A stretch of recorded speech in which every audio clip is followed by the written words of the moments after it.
নমস্কার, Bengali lab চ্যানেলে আপনাদের সকলকে স্বাগত। আজ আপনাদের শোনাবো বিভূতিভূষণ বন্দ্যোপাধ্যায়ের লেখা পুঁই মাছা গল্পটি। ভালো লাগলে অবশ্যই লাইক করবেন, প্রিয়জনদের সাথে শেয়ার করবেন এবং চ্যানেলটি সাবস্ক্রাইব করে পাশে থাকা বেল আইকনটি প্রেস করতে ভুলবেন না। আরও কী শুনতে চান কমেন্ট বক্সে আমায় অবশ্যই জানাবেন। তো চলুন শুরু করা যাক বিভূতিভূষণ বন্দ্যোপাধ্যায়ের পুঁই মাছা গল্পটি। সহায়হরি চাটুজ্জে উঠানে পা দিয়াই স্ত্রীকে বলিলেন, একটা বড় বাটি কি ঘটি যা হয় কিছু দাও তো। তার অক্ষরও গাছ কেটেছে, একটু ভালো রস আনি। স্ত্রী অন্নপূর্ণা ঘরের রান্নাঘরের দাওয়ায় বসিয়া শীতকালে সকালবেলা নারকেল তেলের বোতলে ঝাঁটার কাঠি পুড়িয়া 2 আঙুলের সাহায্যে ঝাঁটার কাঠিলগ্ন জমানো তেলটুকু সংগ্রহ করিয়া চুলে মাখাইতেছিলেন। স্বামীকে দেখিয়া তাড়াতাড়ি গায়ের কাপড় একটু টানিয়া দিলেন মাত্র, কিন্তু বাটি কি ঘটি বাহির করিয়া দিবার জন্য বিন্দুমাত্র আগ্রহ দেখাইলেন না, এমনকি বিশেষ কোনো কথাও বলিলেন না। সহায়হরি অগ্রবর্তী হইয়া বললেন, কি হয়েছে, বসে রইলে যে, দাও না একটা ঘটি। আহ, খেন্তি টেন্তি সব কোথায় গেল এরা? তুমি তেল মেখে বুঝি ছোবে না? অন্নপূর্ণা তেলের বোতলটি সরাইয়া স্বামীর দিকে খানিকক্ষণ চাহিয়া রহিলেন। পরে অত্যন্ত শান্ত সুরে জিজ্ঞাসা করিলেন, তুমি মনে মনে কি ঠাউরেছ বলতে পারো? স্ত্রীর অতিরিক্ত রকমের শান্ত সুরে সহায়হরির মনে ভীতির সঞ্চার হইল। ইহা যে ঝড়ের অব্যাহতির পূর্বের আকাশের স্থির ভাবমাত্র, তাহা বুঝিয়া তিনি মরিয়া হইয়া ঝড়ের প্রতীক্ষায় রহিলেন। একটু আমতামতা করিয়া করিলেন, কেন, কি আবার, কি? অন্নপূর্ণা পূর্বাপেক্ষাও শান্ত সুরে বলিলেন, দেখো, রঙ্গ করো না বলছি, ন্যাকামি করতে হয় অন্য কোথাও করো। তুমি কিছু জানো না, কি খোঁজ রাখো না? অত বড় মেয়ে যার ঘরে, সে মাছ ধরে আর রস খেয়ে দিন কাটায়, কি করে বলতে পারো? গায়ে কি গুজব রটেছে জানো? সহায়হরি আশ্চর্য হইয়া জিজ্ঞাসা করিলেন, কেন, কি গুজব? কি গুজব জিজ্ঞাসা করো গিয়ে চৌধুরীদের বাড়িতে। কেবল বাগদি দুলে পাড়ায় পাড়ায় ঘুরে জন্ম কাটালে ভদ্রলোকের গায়ে বাস করা যায় না। সমাজে থাকতে হলে সেই রকম মেনে চলতে হয়। সহায়হরি বিস্মিত হইয়া কি বলিতে যাইতেছিলেন। অন্নপূর্ণা পূর্ববৎ সুরেই পুনর্বার পড়িয়া চলিলেন, এক ঘরে করবে গো, তোমাকে এক ঘরে করবে। কাল চৌধুরীদের চণ্ডীমণ্ডপে এসব কথা হয়েছে। আমাদের হাতে ছোঁয়া জল আর কেউ খাবে না, আশীর্বাদ দিয়ে মেয়ের বিয়ে হলো না। ও নাকি উচ্চগণ্ড করা মেয়ে, গায়ের কোনো কাজে তোমাকে আর কেউ বলবে না। যাও, ভালোই হয়েছে তোমার, এখন গিয়ে দুলে বাড়ি বাগদি বাড়ি উঠে বসে দিন কাটাও। সহায়হরি তাচ্ছিল্যের ভাব প্রকাশ করিয়া বলিলেন, এই আমি বলি না জানি কি ব্যাপার, এক ঘরে, সবাই এক ঘরে করেছেন, এবার বাকি আছেন কালীময় ঠাকুর। ওহ! অন্নপূর্ণা তেলে বেগুনে চলিয়া উঠিলেন, কেন, তোমাকে এক ঘরে করতে বেশি কিছু লাগে নাকি? তুমি কি সমাজের মাথা, না একজন মতব্বর লোক? চাল নেই, চুলো নেই, এক করার মুরদ নেই। চৌধুরীরা তোমায় এক ঘরে করবে, আর তা এমন কঠিন কথা কি? আর সত্যিই তো, এদিকে ধাড়ি মেয়ে হয়ে উঠল। হঠাৎ স্বর্ণামাইয়া বলিলেন, হলো যে 15 বছরের, বাইরে কমিয়ে বলে বেড়ালে কি হবে, লোকের চোখ নেই? পুনরায় গলায় উঠাইয়া বলিলেন, না বিয়ে দেবার গা না কিছু, আমি কি যাব পাত্তর ঠিক করতে? সশরীরে খানিকক্ষণ স্ত্রীর সম্মুখে বর্তমান থাকিবেন। স্ত্রীর গলার সুর ততক্ষণ কমিবার কোনো সম্ভাবনা নাই বুঝিয়া সহায়হরি দাওয়া হইতে তাড়াতাড়ি একটা কাঁসার বাটি লইয়া খিড়কির দুয়ার লক্ষ্য করিয়া যাত্রা করিলেন।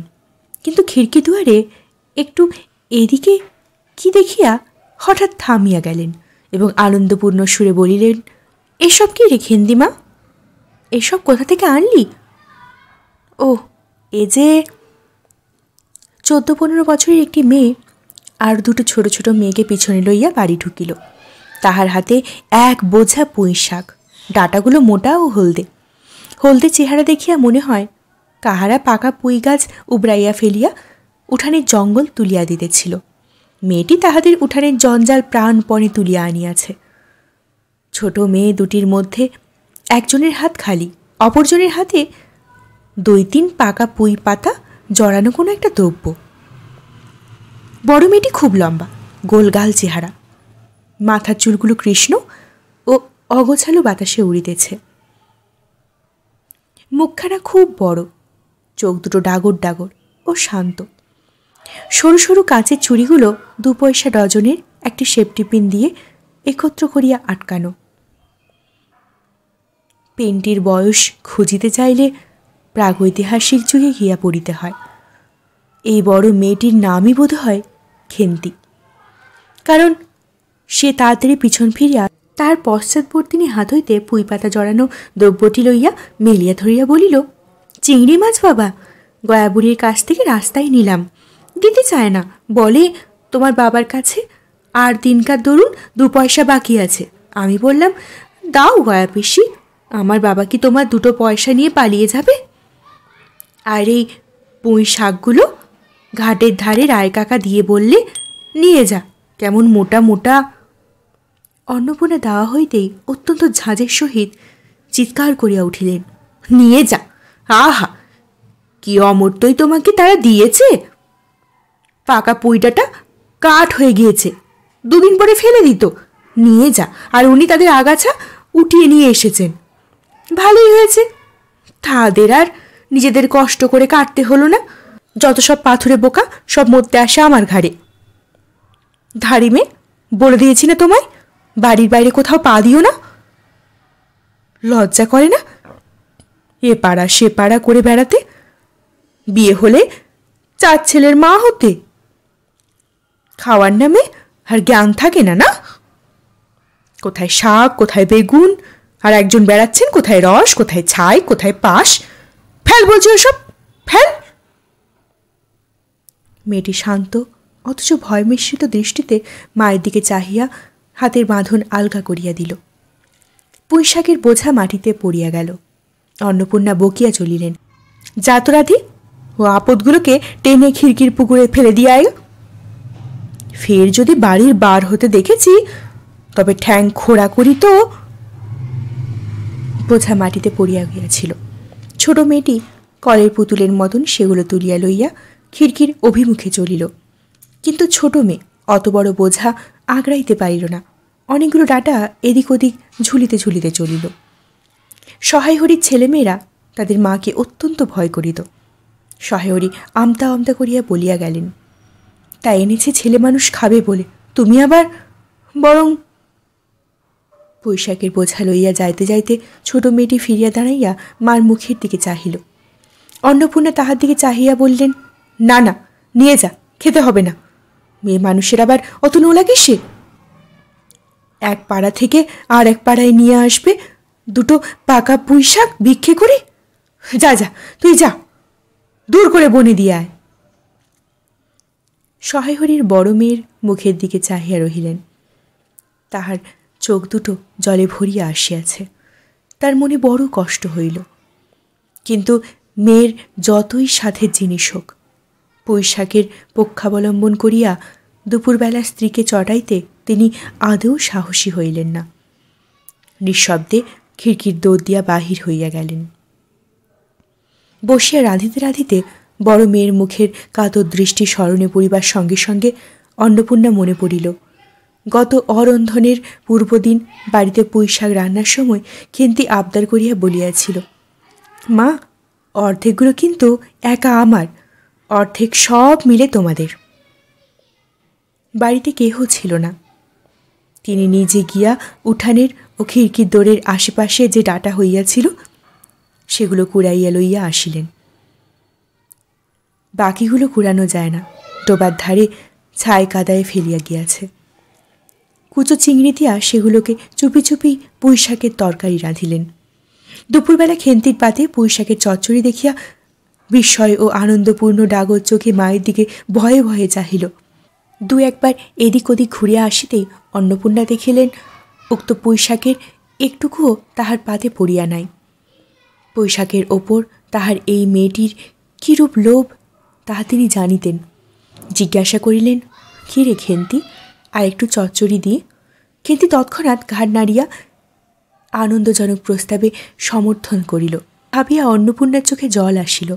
চাপিতে গিয়া তিনি চোখ উঁচু করিয়া চালের বাতায় গোজা ডালা হইতে শুকনো লঙ্কা পাড়িতে লাগিলেন। কালীমায়ের চণ্ডীমণ্ডপে সেদিন বৈকালবেলা সহায়হরির ডাক পড়িল। সংক্ষিপ্ত ভূমিকা ফাঁদিবার পর কালীময় উত্তেজিত সুরে বলিলেন, সেসব দিন কি আর আছে ভায়া? এই ধর কেষ্ট মুখুজ্জে, স্বভাব নইলে পাত্র দেব না, স্বভাব নইলে পাত্র দেব না করে কি কাণ্ডটাই করলে। অবশেষে কি না হরির ছেলেটাকে ধরে পড়ে মেয়েটার বিয়ে দেয়? তবে রক্ষু আর কি স্বভাব! রাম বলো 6-7 পুরুষের ভঙ্গ, পচা ক্ষত্রিয়। পরে সুর নরম করিয়া বলিলেন, তা সমাজে সেসব শাসনের দিন কি আর আছে? দিন দিন চলে যাচ্ছে। বেশি দূরে যাই কেন? এই যে তোমার মেয়েটি 13 বছরের। সহায়হরি বাধা দিয়া বলিল, এই শ্রাবণে 13। আহা, 13 আর মিলয় তফাৎ কিসের শুনি? 13 আর মিলয় তফাৎ কিসের? আসে 13ই হোক, ছাই 16ই হোক, ছাই 50ই হোক, তাতে আমাদের দরকার নেই। সে তোমার হিসেব তোমার কাছে, কিন্তু পাত্তর আশীর্বাদ হয়ে গেল, তুমি বেঁকে বসলে কি জন্যে শুনি?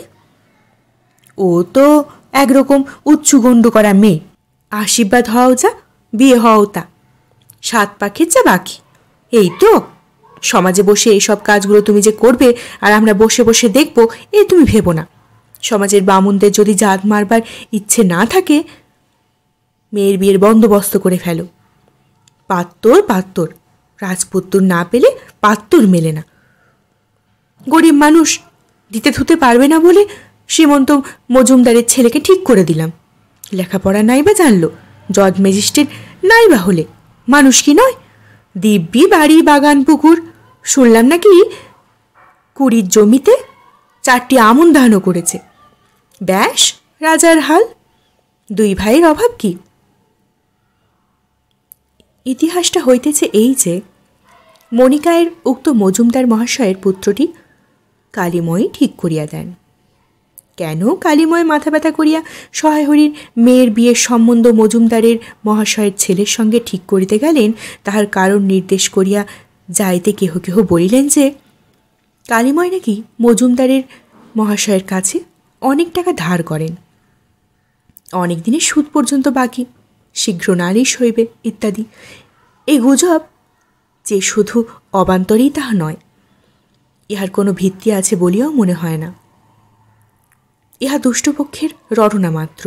যাহাই হোক, পাত্রপক্ষ আশীর্বাদ করিয়া যাওয়ার দিন কতক পরে সহায়হরি টের পান, পাত্রটি কয়েক মাস পূর্বে নিজের গ্রামের কি আর একটা করবার ফলে গ্রামের এক কুম্ভকার বধূর আত্মীয় স্বজনের হাতে বেদম প্রহার খাইয়া কিছুদিন নাকি শয্যাগত ছিল। এরকম পাত্রের মেয়ে বিয়ে দেওয়ার প্রস্তাব মনোপ্রীত না হওয়ায় সহায়হরি সে সম্বন্ধ ভাঙিয়া দেন। দিন 2 পরের কথা, সকালে উঠিয়া সহায়হরি উঠানে বাতাবি লেবু গাছের ফাঁক দিয়া যতটুকু কচি রাঙা রৌদ্র আসিতেছিল, তাহার আতপে বসিয়া আপন মনে তামাক টানিতেছেন। বড়মে খেন্তি আসিয়া চুপি চুপি বলিলেন, বাবা যাবে না? মা ঘাটে গেল। সহায়হরি একবার বাড়ির পাশে ঘাটের পথের দিকে কে যেন চাহিয়া দেখিলেন, পরে নিম্নস্বরে বলিলেন, যা শিগগির শাবলখানা নিয়ে আয় দেখি। কথা শেষ করিয়া তিনি উৎকণ্ঠার সহিত জোরে জোরে তামাক টানিতে লাগিলেন এবং পুনরায় একবার কি যেন খিড়কির দিকে সতর্ক দৃষ্টি নিক্ষেপ করিলেন। ইতিমধ্যে প্রকাণ্ড ভারী একটা লোহার শাবল 2 হাত দিয়ে আগড়াইয়া ধরিয়া খেন্তি আসিয়া পড়িল। তৎপরে পিতা পুত্রীতে সন্তর্পণে সম্মুখের দরজার দিকে বাহির হইয়া গেল।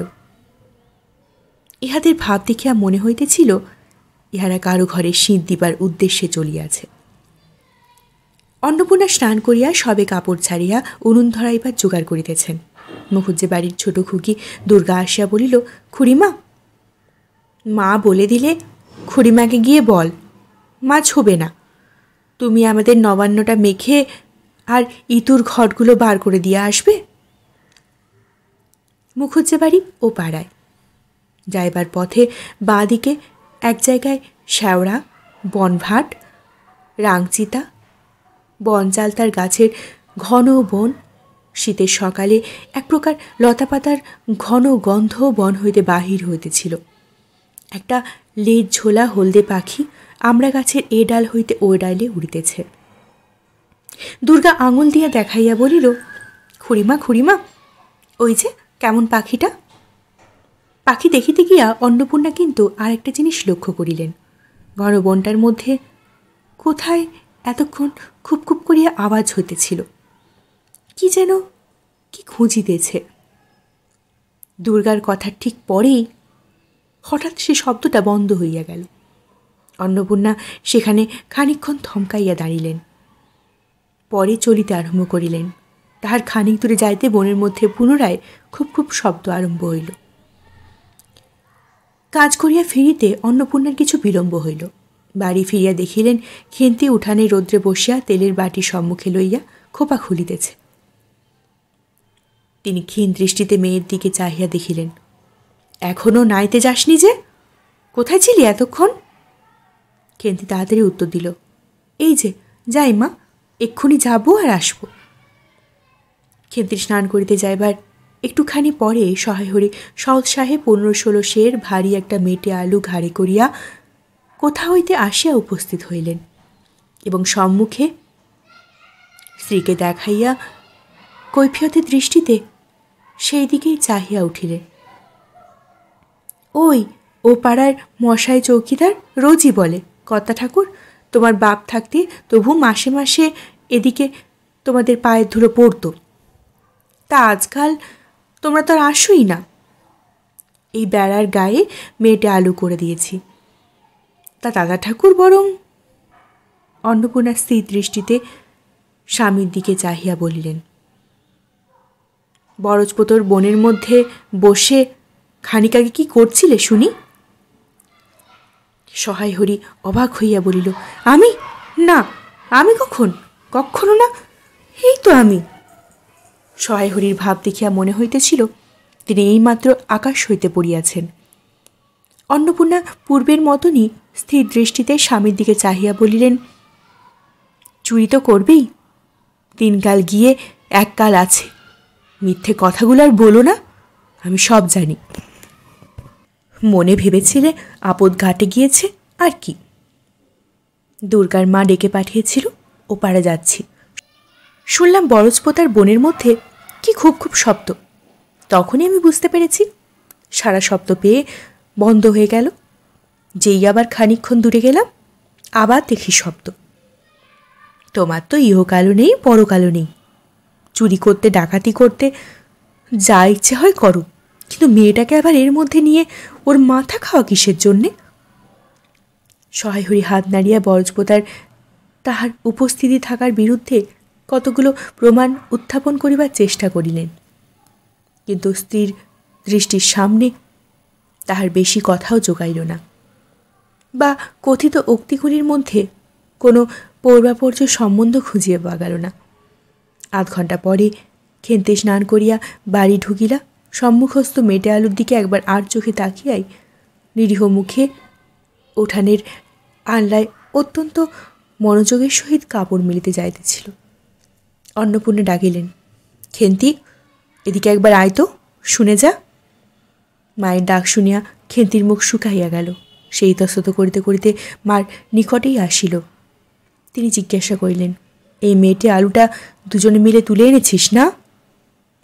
খেন্তি মার মুখের দিকে একটুখানি চাহিয়া থাকিয়া একবার ভূপতিত মেটে আলুর দিকে চাহিল, পরে পুনরায় মার মুখের দিকে চাহিল এবং সঙ্গে সঙ্গে ক্ষিপ্র দৃষ্টিতে একবার বাড়ির সম্মুখস্থ বাঁশঝাড়টার মাথার দিকে চাহিয়া লইল। তাহার কপালে বিন্দু বিন্দু ঘাম দেখা দিল, কিন্তু মুখ দিয়া কথা বাহির হইল না। অন্নপূর্ণা কড়া সুরে বলিলেন, কথা বলছিস না যে বড়? এই যে মেটে আলু তুই এনেছিস না? খেন্তি বিপন্ন চোখে মার মুখের দিকে চাহিয়াছিল। উত্তর দিল, হ্যাঁ। অন্নপূর্ণা তেলে বেগুনে জ্বলিয়া উঠিলেন, পাজি, আজ তোমার পিঠে আমি আস্ত কাঠের চেলা ভাঙব। বরজপোতার বনে গিয়ে মেটে আলু চুরি করতে? সমস্ত মেয়ে বিয়ে যুগী হয়ে গেছে কোন কালে? সেই এক গলা বিজন বোন, যার মধ্যে দিন দুপুরে বাঘ লুকিয়ে থাকে, তার মধ্যে থেকে পরের আলু নিয়ে এলো তুলে। যদি গোসাইরা চৌকিদার ডেকে তোমাকে ধরিয়ে দেয়, তোমার কোন শ্বশুর এসে তোমায় বাঁচাতো? আমার জোটে না, না জোটে না খাবো, তা বলে পরের জিনিসে হাত? এই মেয়ে নিয়ে আমি কি করবো মা? 2-3 দিন পরে একদিন বৈকালে ধুলামাটি মাখা হাতে খেন্তি মায়ের কাছে আসিয়া বলিল, মামা দেখবে এসো। অন্নপূর্ণা গিয়ে দেখলেন ভাঙা পাঁচিলের ধারে যে ছোট্ট খোলা জমিতে কতগুলো পাথরকুচি আর কন্টিকারি জঙ্গল হইয়াছিল। খেন্তি ছোট বোনটি লইয়া সেখানে মহা উৎসাহে তরকারির আওলাদ করিবার আয়োজন করিতেছে এবং ভবিষ্যৎ সম্ভাবী নানাবিধ কাল্পনিক ফলমূলের অগ্রদূত স্বরূপ বর্তমানে কেবল একটিমাত্র শীর্ণকায় পুঁই শাকের চারা কাপড়ের ফালির গ্রন্থিবদ্ধ হইয়া ফাঁসি হইয়া যাওয়া আসামির মতো ঊর্ধ্বমুখে একখণ্ড শুষ্ক কঞ্চির গায়ে ঝুলিয়া পড়িয়াছে। ফলমূলাদি অবশিষ্টগুলো আপাতত বড় মেয়ে মস্তিষ্কের মধ্যে অবস্থিতি করিতেছে। দিনের আলোয় এখনো বাহির হয় নাই। অন্নপূর্ণা হাসিয়া বলিলেন, দূর পাগলি, এখন পুঁই ডাঁটার চারা পোতা কখন? বর্ষাকালে পুঁততে হয়। এখন যে জল না পেয়ে মরে যাবে। খেন্তি বলল, কেন, আমি রোজ জল ঢালব। অন্নপূর্ণা বলিলেন, দেখ, হয়তো বেঁচে যেতেও পারি। আজকাল রাতে খুব শিশির হয়, খুব শীত পড়িয়াছে। সকালে উঠিয়া সহায় হরি দেখিলেন তাহার 2 মেয়ে দোলাই গায়ে বাঁধিয়া রোদ উঠিবার প্রত্যাশায় উঠানের কাঁঠাল তলায় দাঁড়াইয়া আছে। একটা ভাঙা ঝুড়ি করিয়া খেন্তি শীতে কাঁপিতে কাঁপিতে মুখুজ্জে বাড়ি হইতে গোবর কুড়াইয়া আনল। সহায় হরি বলিলেন, হ্যাঁ মা খেন্তি, তা সকালে উঠে জামাটা গায়ে দিতে তোর কি হয়? দেখ দেখি, এই শীত। আচ্ছা দিচ্ছি বাবা, কই শীত তেমন তো। হ্যাঁ দে মা, এক্ষুনি দে, অসুখ বিসুখ 5 রকম হতে পারে, বুঝলি নে। সহায় হরি বাহির হইয়া গেলেন। ভাবিতে ভাবিতে গেলেন, তিনি কি অনেক দিন মেয়ের মুখে ভালো করে চাহিয়া দেখেন নাই? খেন্তির মুখ কেমন শুষ্রে হইয়া উঠিয়াছে। জামার ইতিহাস বহু বৎসর অতীত হইল। হরিপুরের রাসের মেলা হইতে সহায় হরি কালো সার্জের এই 2.5 টাকা মূল্যের জামাটি ক্রয় করিয়া আনেন। ছিড়িয়া যাইবার পর তাহাতে কতবার রিপু করা হইয়াছিল। সম্প্রতি গত বৎসর হইতে খেন্তির স্বাস্থ্যোন্নতির দরুন জামাটি তাহার গায়ে হয় না। সংসারের এইসব খোঁজ খবর সহায় হরি রাখিতেন না। জামার বর্তমান অবস্থা অন্নপূর্ণারও জানা ছিল না। খেন্তির নিজস্ব ভাঙা টিনের তোরণের মধ্যে উহা থাকিত।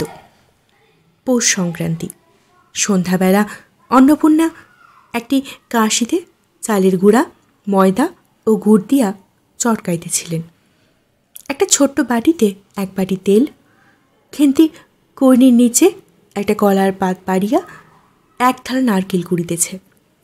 অন্নপূর্ণা প্রথমে খেন্তির সাহায্য লইতে স্বীকৃত হয় নাই, কারণ সে যেখানে যেখানে বসে বনে বাজারে ঘুরে বেড়ায়, তাহার কাপড় চোপড় স্বাস্থ্যসম্মত ও সূচি নহে।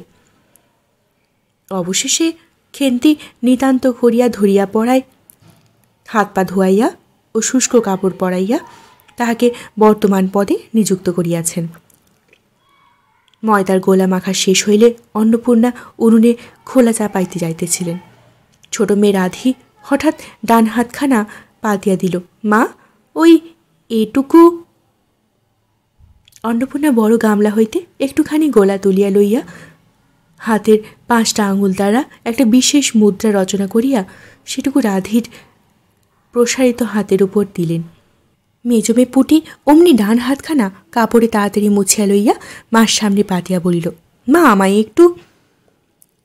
খেন্তি সূচি বস্ত্রে নারকেল কুড়িতে কুড়িতে লুব্ধ নেত্রে মধ্যে মধ্যে এদিকে চাহিতেছিল। এ সময় খাইতে যাওয়ায় মা পাছে বকে, সে ভয়ে চুপ করিয়া রহিল। অন্নপূর্ণা বলিলেন, দেখি নিয়ে আয় খেন্তি ওই নারকেলের মালাটা, ওতে তোর জন্য একটু রাখি। খেন্তি ক্ষিপ্র হস্তে নারকেলের ওপরে মালাখানা তাহাতে ফুটা নাই সেখানে সরাইয়া দিল। অন্নপূর্ণা তাহাতে একটু বেশি করিয়া গোলা ঢালিয়া দিলেন। মেজমে পুটি বলিল, জ্যাঠাইমারা অনেকখানি দুধ দিয়েছে, রাঙা দিদি ক্ষীর তৈরি করেছিল, ওদের অনেক রকম হবে। খেন্তি মুখ তুলিয়া বলিল, এবেলা আবার হবে নাকি? ওরা তো ওবেলা ব্রাহ্মণ নিমন্ত্রণ করেছিল, সুরেশ কাকাকে আর ওপাড়ার তিনুর বাবাকে। ওবেলা তো পায়েস, ঝোল পুলি, মুখ শক্তি এসব হয়েছে। পুটি জিজ্ঞাসা করিল, হ্যাঁ মা, ক্ষীর নইলে নাকি পাটিসাপটা হয় না? খেদি বলছিল, ক্ষীরের পুর না হলে কি আর পাটিসাপটা হয়? আমি বললাম, কেন? আমার মা তো শুধু নারকেলের চাই দিয়েই করে, সে তো কেমন ভালো লাগে। অন্নপূর্ণা বেগুলের বোটায় একটুখানি তেল লইয়া খোলায় মাখাইতে মাখাইতে প্রশ্নের সদুত্তর খুঁজিতে লাগিলেন। খেন্তি বলিল, খেদির ওইসব কথা। খেদির মা তো ভারী পিঠে করে কি না? ক্ষীরের পুর দিয়ে ঘিয়ে ভাজলেই কি আর পিঠে হলো? সেদিন জামাই এলে ওদের বাড়ি দেখতে গেলুম কি না, তাই খুড়িমা দুখানা পাটিসাপটা খেতে দিলে। ও মা, কেমন একটা ধরা ধরা গন্ধ, আর পিঠেতে কখনো কোনো গন্ধ পাওয়া যায়? পাটিসাপটা ক্ষীর দিলে ছাই খেতে হয়। বেপরোয়াভাবে উপরোক্ত উক্তি শেষ করিয়া খেন্তি মার দিকে চাহিয়া জিজ্ঞাসা করিল, মা, নারকেলের কোড়া একটু নেব? অন্নপূর্ণা বলিলেন, নে, কিন্তু এখানে বসে খাস নে, মুখ থেকে পড়বে কি না। ওই দিকে যা। খেন্তি নারকেলের মালায় এক থাবা তুলিয়া লইয়া একটু দূরে গিয়া খাইতে লাগিল। মুখে যদি মনের দর্পণ স্বরূপ হয়, তবে খেন্তির মুখ দেখিয়া নিঃসন্দেহে কোনো কারণ থাকিতে পারিত না যে সে মানসিক তৃপ্তি অনুভব করিতেছে। ঘণ্টাখানেক পরে অন্নপূর্ণা বলিলেন, ওরে, তোরা সব এক এক টুকরো পাতা পেতে বসতো দেখি, গরম গরম দি। খেন্তি, জল দেওয়া ভাত আছে ওবেলার, বার করে নিয়ে আয়। খেন্তির নিকট অন্নপূর্ণা এ প্রস্তাব যে মনোপুত হইল না, তাহা তার মুখ দেখিয়া বোঝা গেল। পুটি বলিল, মা, বড়দি পিঠেই খাক, ভালোবাসে। ভাত বরং থাকুক, আমরা কাল সকালে খাব। খান কয়েক খাইবার পরেই মেজমে পুটি খাইতে চাহিল না, সে নাকি অধিক মিষ্টি খাইতে পারে না। সকলের খাওয়া শেষ হইয়া গেলেও খেন্তি তখনও খাইতেছে। সে মুখ বুঝিয়া শান্তভাবে খায়, বড় একটা কথা কহে না। অন্নপূর্ণা দেখিলেন সে কম করিয়াও 18-19 খানা খাইতেছে। জিজ্ঞাসা করিলেন, খেন্তি, আর নিবি? খেন্তি খাইতে খাইতে শান্তভাবে সম্মতিসূচক ঘাড় নাড়িল। অন্নপূর্ণা তাহাকে আরও খান কয়েক দিলেন। খেন্তির মুখ চোখ ঈষৎ উজ্জ্বল দেখাইল। হাসি ভরা চোখে মার দিকে চাহিয়া বলিল, বেশ খেতে হয়েছে মা, ওই যে তুমি কেমন ফেনিয়ে নাও, ওতেই কিন্তু। সে পুনরায় খাইতে লাগিল। অন্নপূর্ণা হাতা খুন্তি চুলি তুলিতে তুলিতে সস্নেহে তার এই শান্ত নিরীহ একটু অধিক মাত্রায় ভোজনপিটু মেয়েটির দিকে চাহিয়া রহিলেন। মনে মনে ভাবিলেন, খেন্তি আমার যার ঘরে যাবে তাদের অনেক সুখ দেবে, এমন ভালো মানুষ, কাজে কর্মে বকো, মারো, গাল দাও, টু শব্দটি মুখে নেই, উঁচু কোনো কথা কেউ কোনো দিন শোনেনি। বৈশাখ মাসের প্রথমে সহায় হরি এক দূর সম্পর্কে আত্মীয়ের ঘটকালিতে খেন্তির বিবাহ হইয়া গেল। দ্বিতীয় পক্ষের বিবাহ করিলেও পাত্রটির বয়স 40-এর খুব বেশি কোনো মতেই হইবে না। তবুও প্রথমে এখানে অন্নপূর্ণা আদৌ ইচ্ছুক ছিলেন না, কিন্তু পাত্রটি সঙ্গতিপন্ন। শহরের অঞ্চলে বাড়ি, সিলেট চুন এবং ইটের ব্যবসায়ী 2 পয়সা নাকি রহিয়াছে। এরকম পাত্র হঠাৎ মেলাও বড় দুর্ঘট কিনা। জামাইয়ের বয়স একটু বেশি। প্রথমে অন্নপূর্ণা জামাইয়ের সম্মুখে বাহির হইতে একটু সংকোচ বোধ করিলেন। পরে পাছে খেন্তির মনে কষ্ট হয়, সেই জন্য বরণের সময় তিনি খেন্তির সুস্পষ্ট হাতখানি ধরিয়া জামাইয়ের হাতে তুলিয়া দিলেন।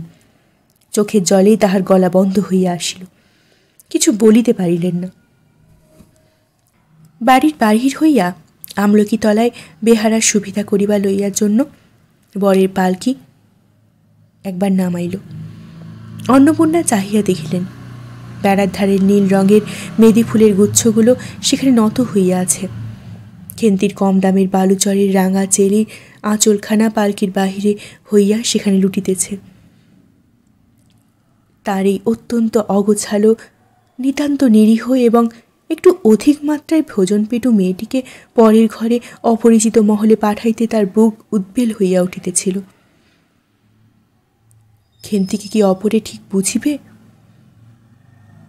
যাইবার সময়ে খেন্তি চোখের জলে ভাসিতে ভাসিতে সান্ত্বনা সুরে বলিয়াছিল, মা, আষাঢ় মাসে আমাকে এনো, বাবাকে পাঠিয়ে দিও, 2 মাস তো। ও পাড়ার ঠান দিদি বলিলেন, তোর বাবা তোর বাড়ি যাবে কেন রে? আগে নাতি হোক তবে তো। খেন্তির মুখ লজ্জায় রাঙা হইয়া উঠিল। জল ভরা ডাগর চোখের ওপর একটুখানি লাজুক হাসির আভা মাখাইয়া সে এক গুয়েমি সুরে বলিলে, যাবে না বই কি, দেখো তো কেমন না যান। ফাল্গুন চৈত্র মাসের বৈকালবেলা উঠোনের মাচায় রৌদ্রে দেওয়া আমশত তুলিতে তুলিতে অন্নপূর্ণার মন হু হু করিত।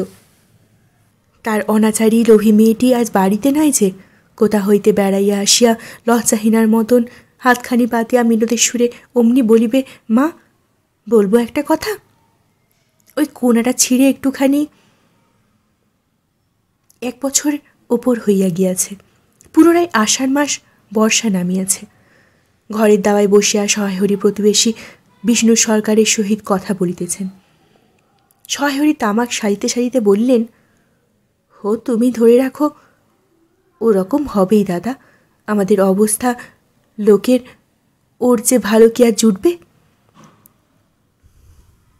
বিষ্ণু সরকার তালপাতার চাটাইয়ের ওপর উবু হইয়া বসিয়াছিলেন। দূর হইতে দেখিলেন মনে হইবার কথা। তিনি রুটি করিবার জন্য ময়দা জটাইতেছেন। গলা পরিষ্কার করিয়া বলিলেন, না, সব তো আর, তাছাড়া আমি যা দেব নগদই দেব। তোমার মেয়েটির হয়েছিল কি? সহায়হরি হুকাটায় 5-6টি টান দিয়া কাশিতে কাশিতে বলিলেন, বসন্ত হয়েছিল শুনলাম। ব্যাপার কি দাঁড়ালো বুঝলে? মেয়ে তো কিছুতেই পাঠাতে চায় না। 250 আন্দাজ টাকা বাকি ছিল, বললে ও টাকা আগে দাও, তবে মেয়ে নিয়ে যাও। একেবারে চামার। তারপর বললাম, টাকাটা ভায়া ক্রমে ক্রমে দিচ্ছি। পূজার তত্ত্ব কম করেও 30 টাকার কম হবে না, ভেবে দেখলাম কি না। মেয়ের নানা নিন্দে ওঠালে, ছোট লোকের মেয়ের মতন বললে, হাবাতে ঘরের মতো খায়, আরও কত কি।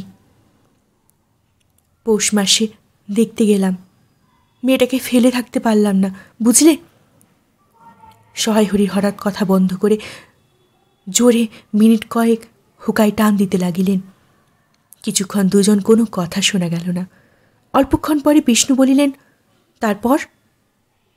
আমার স্ত্রী অত্যন্ত কান্নাকাটি করিতে পৌষ মাসে দেখতে গেলাম মেয়েটার যে অবস্থা হয়েছে। শাশুড়িটা শুনিয়ে শুনিয়ে বলতে লাগলো, না জেনে শুনে ছোট লোকের সঙ্গে কুটুম্বিতে করলে এমনই হয়, যেমনি মেয়ে তেমনি বাপ। পৌষ মাসের দিনে মেয়ে দেখতে এলে শুধু হাতে। পরে বিষ্ণু সরকারের দিকে চাহিয়া বলিলেন, বলি, আমরা ছোট লোক কি বড় লোক, তোমরা তো সরকার খুঁড়ো, জানতে বাকি নেই। বলি, পরমেশ্বর চাটুর্যের নামে নীলকুচির আমলে এ জঙ্গলে বাঘে গরুতে 1 ঘাটে জল খেয়েছে। আজই না হয় আমরা প্রাচীন আভিজাত্যের গৌরবে। সহায়হরি শুদ্ধ স্বরে হা হা করিয়া খানিকটা শুষ্ক হাস্য হাসিলেন। বিষ্ণু সরকার সমর্থন সূচক একটা অস্পষ্ট শব্দ করিয়া বার কতক ঘাড় নাড়িলেন। তারপর ফাল্গুন মাসেই তার বসন্ত হলো। এমন চামার বসন্ত গায়ে বেরুতেই টালায় আমার এক দূর সম্পর্কের বোন আছে, একবার কালীঘাটে পুজো দিতে এসে তার খোঁজ পেয়েছিল, তারই ওখানে ফেলে রেখে গেল। আমায় না একটা সংবাদ, না কিছু তারা আমায় সংবাদ দেয়। তা আমি গিয়ে দেখতে পাওনি? না, এমনি জামার গহনাগুলো অসুস্থ অবস্থাতেই গা থেকে খুলে নিয়ে তবে ডালায় পাঠিয়ে দিয়েছে। যাক, তা চলো যাওয়া যাক, বেলা গেল। চার কি ঠিক করলে? পিঁপড়ের খোপে মুড়ির চার তো সুবিধে হবে না। তারপর কয়েক মাস কাটিয়া গিয়াছে। আজ আবার পৌষ পার্বণের দিন। এবার পৌষ মাসের শেষাশেষি। এত শীত পড়িয়াছে যে এরূপ শীত তাহারা কখনো জ্ঞানেও দেখে নাই। সন্ধ্যার সময় রান্নাঘরের মধ্যে বসিয়া অন্নপূর্ণা সরু চাকলি পিঠের জন্য চালের গুঁড়ো গোলা তৈরি করিতেছিল। পুটি আর রাধি উনুনের পাশে বসিয়া আগুন পোহাইতেছে। রাধি বলিতেছিল, আর একটু জল দিতে হবে না মা? অত ঘন করে ফেললে কেন? পুটি বলিল, আচ্ছা মা, ওতে একটু নুন দিলে হয় না? ও মা, দেখো মা, রাধির দোলায় কোথায় দুলছে, এক্ষুনি ধরে উঠবে। অন্নপূর্ণা বলিয়া উঠিলেন, সরে এসে বসো মা। আগুনের ঘাড়ে গিয়ে না বসলে কি আগুন পোহানো যায় না? এইদিকে আয়। গোলা তৈয়ারি হইয়া গেলে খোলা আগুনে জড়াইয়া অন্নপূর্ণা গোলা ঢালিয়া মুচি দিয়া চাপিয়া ধরিলেন। দেখিতে দেখিতে মিঠে আঁচে পিঠে টোপরের মতো ফুলিয়া উঠিল। পুটি বলিল, মা দাও, প্রথম পিঠেখানা কানাচে সারা ষষ্ঠীকে ফেলে দিয়া আসি। অন্নপূর্ণা বলিলেন, একা যাস রে, রাধিকে নিয়ে যা। খুব জ্যোৎস্না উঠিয়াছিল। বাড়ির পিছনে সারা গাছের ঝোপের মাথায় তেলাকুচার লতা ছিল। 16 সাদা ফুলের মধ্যে জ্যোৎস্না আটকিয়া গিয়াছে। পুটি ও রাধি খিড়কির দোর খুলিতেই একটা শিয়াল শুকনো পাতার খসখস শব্দ করিতে করিতে ঘন ঝোপের মধ্যে ছুটিয়া পালাইয়া গেল।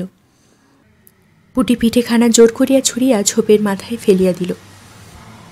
তারপর চারিদিকে নির্জন বাঁশবনের নিস্তব্ধতায় ভয় পাইয়া ছেলে মানুষ দুটি পিছু হটিয়া আসিয়া খিড়কির দরজার মধ্যে ঢুকিয়া পড়িয়া তাড়াতাড়ি দ্বার বন্ধ করিয়া দিল। পুটি ও রাধি ফিরিয়া আসিলে অন্নপূর্ণা জিজ্ঞাসা করিলেন, দিলি? পুটি বলিল, হ্যাঁ মা, তুমি আর বছর যেখান থেকে নেবুর চারা তুলে এনেছিলে সেখানে ফেলে দিলাম। তারপর সে রাত্রে অনেকক্ষণ কাটিয়া গেল। পিঠে করা প্রায় শেষ। রাতও তখন খুব বেশি। জ্যোৎস্নার আলোয় বাড়ির পিছনের বনে অনেকক্ষণ ধরিয়া একটা কাঠঠোকরা পাখি ঠর করে শব্দ করিতেছিল। তার স্বরটাও যেন ক্রমে তন্দ্রালু হইয়া পড়িয়াছে। দুই বোনে খাইবার জন্য কলার পাতা চিরিতে চিরিতে পুটি হঠাৎ অন্যমনস্কভাবে হঠাৎ বলিয়া উঠিল, দিদি বড় ভালোবাসত। তিনজনে খানিকক্ষণ নির্বাক হইয়া বসিয়া রহিল। তাহার পর তাদের তিনজনের দৃষ্টি কেমন করিয়া আপনা আপনি উঠানের এক কোণে আবদ্ধ হইয়া পড়িল। সেখানে বাড়ির সেই লোভী মেয়েটির লোভের স্মৃতি পাতায় পাতায় শিরায় শিরায় জড়াইয়া তাহার কত সাধের নিজের হাতে পোতা পুঁই গাছটি মাচা জুড়িয়া বাড়িয়া উঠিয়াছে। বর্ষার জল ও কার্তিক মাসের শিশির লইয়া কচি কচি সবুজ ডগাগুলো মাচাতে সব ধারে নাই। মাচা হইতে বাহির হইয়া দুলিতেছে সুপুষ্ট নধর প্রবর্ধমান জীবনের লাবণ্যে ভরপুর।